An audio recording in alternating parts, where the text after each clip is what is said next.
இட்லி, தோசை, சப்பாத்திக்கு தேங்காய் சேர்க்காம ஒரு சூப்பரான இன்ஸ்டன்ட் சட்னி எப்படி பண்ணுறதுன்னு பார்க்கலாம் வாங்க.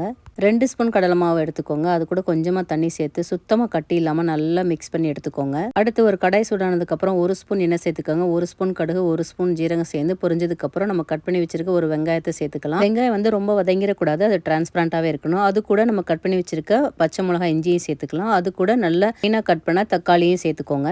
இது கூட 1 ஸ்பூன் மஞ்சத்தூள் சேர்த்துக்கோங்க. இது எல்லாத்தையும் சேர்த்து நல்லா நம்ம வதக்கி எடுத்துக்கலாம். இது தக்காளி எல்லாம் நல்லா வதங்கினதுக்கு அப்புறம் நம்ம கலந்து வச்சிருக்க கடலை மாவு தண்ணி இது கூட சேர்த்துக்கலாம். கலந்து விட்டுட்டு கொஞ்சம் கூட கட்டி இல்லாம நல்லா மிக்ஸ் பண்ணிக்கோங்க. இப்போ இது கூட நம்ம 2 டம்ளர் தண்ணி சேர்த்து நல்லா மிக்ஸ் பண்ணி எடுத்துக்கலாம். இப்போ லைட்டாக கரம் மசாலா பவுடர் கொஞ்சம் சேர்த்துக்கோங்க. சேர்த்து நல்லா மிக்ஸ் பண்ணி விட்டுட்டு ஒரு கொதி வரட்டும். இது நல்லா கொதி வந்ததுக்கப்புறம் நல்லா மிக்ஸ் பண்ணி விட்டுட்டு இது கூட கொத்தமல்லி தழை கொஞ்சம் சேர்த்து கொஞ்சம் 1 ஸ்பூன் நெய் சேர்த்து இறக்குனீங்கன்னா சூப்பராக இருக்கும். நீங்கள் இந்த சட்னியை தோசை, சப்பாத்தி கூட சேர்த்து சாப்பிட்டீங்கன்னா அல்டிமேட் காம்பினேஷனாக இருக்கும். நீங்களும் ட்ரை பண்ணி பாருங்கள். அது போக நம்ம சேனலையும் சப்ஸ்கிரைப் பண்ணிக்கோங்க.